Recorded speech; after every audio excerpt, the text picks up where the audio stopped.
गल यूके की करन जा रहे हैं। सो जेडे स्टूडेंट्स इंटरव्यू तो घबराते हैं उन्होंने बड़ी खास खबर है कि हुण यूके की इंटरव्यू क्लीयर करनी आसान हो गई है। मैंडेटरी तो हो गई है पर आसान भी है। किवें हो गई है आसान, ये सारे पॉइंट्स तुहाडे नाल डिस्कस करांगे ते विदाउट आयल्स ऑप्शन भी जो है तुहाडे लई ढेर सारियां मौजूद ने। सो आपां पूरी डिटेल विच जानकारी सांझी करांगे। मैं हां हरजोत कौर ते अज राइट इन्फॉर्मेशन तुहाडे नाल सांझी करनगे चोपड़ा कंसलटेंसी तो अब्रॉड एजुकेशन एडवाइजर गुणताज के चोपड़ा जी साडे नाल ने। बहुत बहुत स्वागत है जी। सत श्री अकाल। सत श्री अकाल। हाँ जी गुणताज जी, सब तो पहला देखो इंटरव्यू जिथे गल होंदी है तुसी भी जानते हो, असीं सारे जानते हैं, स्टूडेंट्स इंटरव्यू तो बहुत घबराते हैं। सो इंटरव्यू जिथे मैंडेटरी हुई है तो आसान भी किवें तुसी मानते हो स्टूडेंट्स दे लई क्लीयर करनी?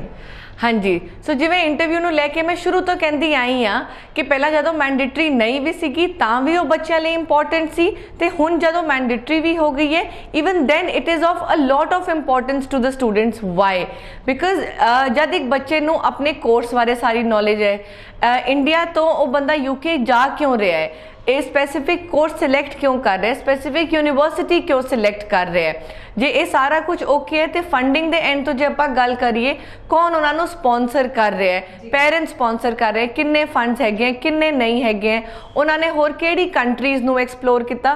सो ये सारे जेडे बेसिक जे क्वेश्चंस हैं ये मैं अदरवाइज भी बच्चे नूं कहनी हाँ, इंटरव्यू होए या इंटरव्यू ना होए बच्चे नूं ये सारी चीज़ां आप अपनी प्रोफाइल के बारे पता होनियां चाहिए। जे तुहानूं आप अपने बारे सब कुछ पता होएगा, इंटरव्यू तुहानूं कुछ मर्जी पूछ ले तुसी आराम नाल उस चीज़ का जवाब दे पाओगे, अपनी इंटरव्यू आसानी नाल क्लीयर कर पाओगे। जी जी जी बिल्कुल। सो देखो मैं इत्थे तुहानूं तो जरूर गुणताज जी जानना चाहूँगी कि आपां कहंदे आ भी स्टूडेंट्स नूं घबराना नहीं चाहिए, पर जिथे फोकस करन दी गल आंदी जिहड़े स्टूडेंट हुण तैयारी भी कर रहे होणगे उन्हां नूं तुसीं की कहोगे तैयारी दे विच किहड़ियां गल्लां ते जरूर ध्यान रखण? ओके, सो तैयारी की जब आप गल करते हैं इंटरव्यू नूं लैके स्पैसीफिकली तुसी अपनी कोर्स के बारे ना प्रॉपर सारी इन्फॉर्मेशन रखनी है कि तुसी ये कोर्स क्यों सिलेक्ट किया, इस कोर्स के कॉन्टेंट्स की है तो जेडे कॉन्टेंट्स है वो थोड़ी पिछली पढ़ाई नाल किवें रेलेवेंट ने। एंड दूजा तुसी ये भी चीज़ ध्यान रखनी है नाल दे नाल कि आले दुआले होर केड़ी यूनिवर्सिटी दे विच ये कोर्स अवेलेबल है एंड तुसी वो यूनिवर्सिटी ना चूज़ करके थोड़ी अपनी स्पैसीफिक यूनिवर्सिटी क्यों सिलेक्ट की, जॉब अपॉर्चुनिटीज़ केड़ियां ने थोड़े आले दुआले वाले एरिया दे विच। सो एक बड़े बेसिक जे क्वेश्चंस ने जे तुसी इस चीज़ा बारे आप नॉलेज रखोगे तुसी आराम नाल इंटरव्यूअर दे क्वेश्चंस नू आंसर कर पाओगे। चलो ठीक है, मैनू पूरी उम्मीद है कि ये पूरी जो गल्लां स्टूडेंट्स अगर ध्यान विच रखते हैं तो उन्होंने काफ़ी हैल्प मिलेगी इंटरव्यू क्लीयर करने विच। विदाउट आयल ऑप्शन की भी गल कर लीए, किन्नियां को ऑप्शनस आप मान सकते हैं विदाउट आयल्स जो गल होंगी और किहड़े-किहड़े स्टूडेंट्स विदाउट आयल्स ऑप्शन के लिए एलिजिबल ने? ओके, सो विदाउट आइल्स दी यस बहुत वधिया ऑप्शन यूके प्रोवाइड कर रहा है बच्चों नूं, but on the other hand आपां ये नहीं कह सकते जे विदाउट आइल्स वो सानू ऑप्शन दे रहा है बट ये नहीं है कि वो इंग्लिश प्रोफिशिएंसी ते तुहानू टेस्ट नहीं करनगे। वो किसी ना किसी तरीके नाल थोड़ी इंग्लिश की एक तरह नाल एक बेंचमार्क सैट कर दिता है उन्होंने, उस बेंचमार्क ते किसी ना किसी तरीके नाल तुहानू टेस्ट करनगे। आइल्स का वेवर उन्होंने देता बट पैरेलली वो थोड़ा इंग्लिश का स्कोर देखणगे जे तुसी 12th पास हो, जे तुसी 12th पास हो थोड़े 70% अबव नंबर होने चाहिए इंग्लिश दे विच। यस डेफिनेटली तुसी आइल्स दा वेवर मंग सकते हो अपनी स्पैसीफिक कॉलेज यूनिवर्सिटी तो। ऑन दी अदर हैंड जे तुसी ग्रैजुएशन की हुई है एंड पूरी ग्रैजुएशन के ड्यूरिंग थोड़ा जो मोड ऑफ इंस्ट्रक्शन जिन्हों आप कहने because this is a very common term जो आप यूके के रिलेटेड गल करिए। सो मोड ऑफ इंस्ट्रक्शन जिदे अपनी सारी ग्रैजुएशन की हो इंग्लिश सी, सो ऑटोमैटिक तुसी अपनी यूनिवर्सिटी तो एक लैटर ले सकते हो कि थोड़ा mode of instruction was in English, so इस करके your level of English is good enough to go and study in any university abroad. So वो बेसिस से थोड़ा यूके की यूनिवर्सिटी दा वेवर बिल्कुल दे सकती जी। और जो आप यूके की गल करते हैं माइंड विच मैं हमेशा कहनी पिक्चर यही आती है कि एक अजिही ऑप्शन जिथे बहुत वधिया सक्सैस रेट हमेशा देखा जाता है तो जिसका कैनेडा ऑस्ट्रेलिया नहीं बनता उसके लिए तो एक बेस्ट ऑप्शन है ही है यूके। पर इतने जो आप गल हम सैप्टेंबर इनटेक की कर रहे हैं लगातार असीं देख रहे हैं बहुत जल्दी जो है सीट्स फुल हो रही ने, इसका रीजन भी समझना चाहांगे तो जोड़े स्टूडेंट हले तक डिसीजन नहीं लै पा रहे अप्लाई करिए कि हले रुक के करिए उन्होंने तुसीं की कहोगे? ਯੈਸ ਜਿਵੇਂ ਸਾਰਿਆਂ ਨੂੰ ਪਤਾ, ਮੈਂ ਪਿਛਲੀ ਕਈ ਵੀਡੀਓਜ਼ 'ਚ ਚੀਜ਼ ਮੈਂਸ਼ਨ ਕੀਤੀ ਹੈ ਕਿ ਜਨਵਰੀ ਔਨਵਰਡਸ ਕਈ ਚੇਂਜਸ ਆ ਸਕਦੇ ਹੈ ਯੂਕੇ ਦੇ ਸਟੂਡੈਂਟ ਵੀਜ਼ਾ ਦੇ ਪ੍ਰੋਸੈਸ ਦੇ ਵਿੱਚ, ਸਪੈਸੀਫਿਕਲੀ ਸਪਾਊਸ ਵੀਜ਼ਾ ਨੂੰ ਲੈ ਕੇ। ਸੋ ਇਸ ਕਰਕੇ September intake being the biggest intake in UK, maximum number of seats ਹੁੰਦੀਆਂ, maximum number of universities open ਹੁੰਦੀਆਂ ਹੈ। So but on the other hand ਜਨਵਰੀ ਤੋਂ ਜਿੱਥੇ ਸਾਨੂੰ ਕੁਝ ਪਲੱਸ ਵੀ ਹੋ ਸਕਦਾ, ਮਾਈਨਸ ਵੀ ਹੋ ਸਕਦਾ ਹੈ, ਜੋ ਚੇਂਜਸ ਐਕਸਪੈਕਟਡ ਨੇ ਉਹ ਚੇਂਜਸ ਨੂੰ ਧਿਆਨ ਰੱਖਦੇ ਹੋਏ ਸਾਰੇ ਬੱਚੇ ਮੋਸਟਲੀ ਸੈਪਟੈਂਬਰ ਇਨਟੇਕ ਨੂੰ ਟਾਰਗੇਟ ਕਰ ਰਹੇ ਨੇ।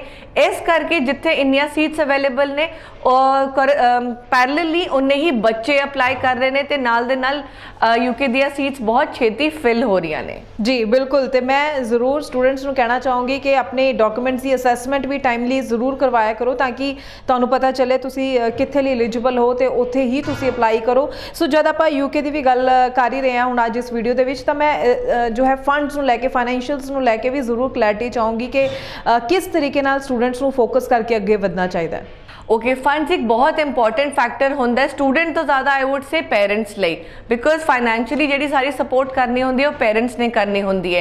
सो जद भी ਤੁਸੀਂ अपने किसी एजेंट ਕੋਲ ਜਾਂਦੇ ਹੋ, ਤੁਸੀਂ ਕੋਰਸ ਸਿਲੈਕਟ ਕਰਦੇ ਹੋ, ਯੂਨੀਵਰਸਿਟੀ ਸਿਲੈਕਟ ਕਰਦੇ ਹੋ ਤੇ ਪੈਰਲਲੀ ਪੇਰੈਂਟਸ ਨੂੰ ਆਈ ਵੁਡ ਸੇ ਕਿ ਨਾਲ ਦੇ ਨਾਲ ਆਪਣੇ ਫੰਡਸ ਦੀ ਐਲੋਕੇਸ਼ਨ ਵੀ ਪ੍ਰੋਪਰਲੀ ਕਰਨੀ ਪੈਂਦੀ ਹੈ ਕਿਉਂਕਿ ਉਹਨਾਂ ਨੂੰ 1 ਮਹੀਨੇ ਪੁਰਾਣੇ ਫੰਡਸ ਕਰਨੇ ਪੈਂਦੇ ਹੈ। ਐਂਡ ਜਿਵੇਂ ਤੁਹਾਡੀ ਆਫਰ ਲੈਟਰ ਆਂਦੀ ਹੈ ਐਂਡ ਅਸੀਂ ਕੈਸ਼ ਲੈਟਰ ਲਈ ਅਪਲਾਈ ਕਰਨਾ ਹੈ and cash letter the main document ਹੁੰਦੇ ਸਾਡੇ फाइनैंशियल्स एंड उस फाइनैंशियल्स ਦੇ ਵਿੱਚ ਤੁਹਾਡੇ ਲੋਨ ਲੈਟਰ ਤੁਹਾਡੇ ਬੇਸਿਕਲੀ ਜੋ ਤੁਸੀਂ ਲੋਨ ਅਪਲਾਈ ਕੀਤਾ ਹੈ ਉਸ ਦੀ ਲੋਨ ਲੈਟਰ ਕਿਸ ਤਰੀਕੇ ਨਾਲ ਲੱਗ ਸਕਦੀ ਹੈ, ਜੇ ਤੁਹਾਡੇ ਸੇਵਿੰਗਸ ਚ ਪਏ ਹੈ ਸੇਵਿੰਗਸ ਚ ਕਿੰਨੇ ਦਿਨ ਪੁਰਾਣੇ ਹੋਣੇ ਚਾਹੀਦੇ, ਕਿੰਨੇ ਹੋਣੇ ਚਾਹੀਦੇ ਹੈ। ਮੈਂ ਕਿਉਂ ਸਪੈਸੀਫਿਕਲੀ ਅਮਾਉਂਟ ਦੀ ਗੱਲ ਨਹੀਂ ਕਰ ਰਹੀ because within London, outside London and completely on the outskirts ਬਹੁਤ ਵੇਰੀ ਕਰਦੀ ਹੈ ਇਹ ਵਾਲੀ bandwidth because living cost of course within London ਬਹੁਤ ਜ਼ਿਆਦਾ ਹੋ ਜਾਂਦੀ ਹੈ ਐਂਡ ਜਿਵੇਂ ਆਪਾਂ ਥੋੜਾ ਜਿਹਾ ਬਾਹਰ ਜਾਂਦੇ ਆ ਤੇ ਲਿਵਿੰਗ ਕਾਸਟ ਘਟਦੀ ਜਾਂਦੀ ਹੈ। But on the other hand ਜੋ ਧਿਆਨ ਰੱਖਣਾ ਹੈ ਕਿ ਸਾਨੂੰ 1 ਮਹੀਨੇ ਪੁਰਾਣੇ ਫੰਡਸ ਚਾਹੀਦੇ ਹੈ। ਜੇ ਤੁਸੀਂ ਸਿੰਗਲ ਐਪਲੀਕੈਂਟ ਹੋ ਤੇ ਤੁਹਾਡੀ 1 ਈਅਰ ਦੀ 2 ਇਅਰਸ ਦੀ ਫੀਸ ਜਾਂ ਜਿੰਨੇ ਵੀ ਦੇਰ ਦਾ ਤੁਹਾਡਾ ਕੋਰਸ ਹੈ 1 ਈਅਰ ਜਾਂ 2 years and plus your living expense, ਇਹ ਤੁਸੀਂ ਸ਼ੋ ਕਰਨਾ ਹੁੰਦਾ 1 ਮਹੀਨਾ ਪੁਰਾਣਾ। And on the other hand ਜੇ ਤੁਸੀਂ ਸਪਾਊਸ ਨਾਲ ਜਾ ਰਹੇ ਹੋ ਜਾਂ ਆਪਣੇ ਬੱਚੇ ਦੇ ਨਾਲ ਜਾ ਰਹੇ ਹੋ, ਪਲੀਜ਼ ਤੁਸੀਂ ਧਿਆਨ ਰੱਖਣਾ ਕਿ ਉਹਨਾਂ ਦੇ ਲਿਵਿੰਗ ਐਕਸਪੈਂਸ ਤੁਸੀਂ ਉਸ ਅਕੋਰਡਿੰਗਲੀ ਆਪਣੀ ਪ੍ਰੋਫਾਈਲ ਦੇ ਵਿੱਚ ਐਡ ਕਰਕੇ ਹੀ ਕੈਸ਼ ਕਲੀਅਰੈਂਸ ਲਈ ਭੇਜਣਾ ਹੈ। ਠੀਕ ਹੈ, ਬਿਲਕੁਲ ਮੈਨੂੰ ਪੂਰੀ ਉਮੀਦ ਹੈ ਕਿ ਇਹ ਦੇਖੋ ਖਾਸ ਉਹ ਪੁਆਇੰਟ ਨੇ, ਜੇ ਤੁਸੀਂ ਇਸ ਤੇ ਫੋਕਸ ਕਰਦੇ ਹੋ ਤਾਂ ਬੜੇ ਆਰਾਮ ਦੇ ਨਾਲ ਸਹੀ ਪ੍ਰੋਸੈਸ ਦੇ ਨਾਲ ਤੁਸੀਂ ਆਪਣਾ ਯੂਕੇ ਦਾ ਸਟੱਡੀ ਵੀਜ਼ਾ ਲੈ ਸਕਦੇ ਹੋ। ਸੋ ਮੈਂ ਲਾਸਟ ਵਿੱਚ ਥੋੜਾ ਜਿਹਾ ਤੁਹਾਡੇ ਤੋਂ ਇਹ ਜ਼ਰੂਰ ਗੱਲ ਕਰਨਾ ਚਾਹੂੰਗੀ, ਕਿੱਥੇ ਯੂਕੇ ਦੀ ਫਾਈਲਿੰਗ ਵੇਲੇ ਸਟੂਡੈਂਟਸ ਗਲਤੀਆਂ ਕਰ ਜਾਂਦੇ ਨੇ, ਜੇਕਰ ਸਮੇਂ ਤੇ ਉਹ ਧਿਆਨ ਨਾ ਦੇਣ ਤਾਂ ਉਹ ਜਿਹੜੀ ਗਲਤੀਆਂ ਨੇ ਉਸਦਾ ਇੱਕ ਰੀਜ਼ਨ ਰਿਫਿਊਜ਼ਲ ਵੀ ਬਣ ਜਾਂਦਾ। ਸੋ ਮੈਂ ਇੱਥੇ ਤੁਹਾਡੇ ਤੋਂ ਜ਼ਰੂਰ ਜਾਣਨਾ ਚਾਹੂੰਗੀ ਸਟੂਡੈਂਟ ਕਿੱਥੇ ਫੋਕਸ ਕਰੇ ਗਲਤੀਆਂ ਨਾ ਹੋਣ।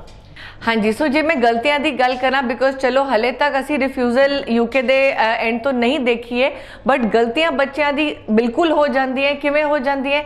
ਕਈ ਵਾਰ ਹੁੰਦਾ ਕਿ ਬੱਚਾ ਇੰਟਰਵਿਊ ਲਈ ਪ੍ਰੀਪੇਅਰਡ ਨਹੀਂ ਹੁੰਦਾ, ਆਇਲਸ ਦਾ ਵੇਵਰ ਤਾਂ ਆਪਾਂ ਲੈ ਲਿਆ ਬਟ ਇੰਟਰਵਿਊ ਦੇ ਲਈ ਅਸੀਂ ਪ੍ਰੀਪੇਅਰਡ ਨਹੀਂ ਹੈਗੇ ਆ ਤੇ ਉਹ ਨਾ ਹੇਰ ਫੇਰ ਕਰ ਜਾਂਦੇ। ਹੇਰ ਫੇਰ ਕਿਵੇਂ ਕਰ ਜਾਂਦੇ?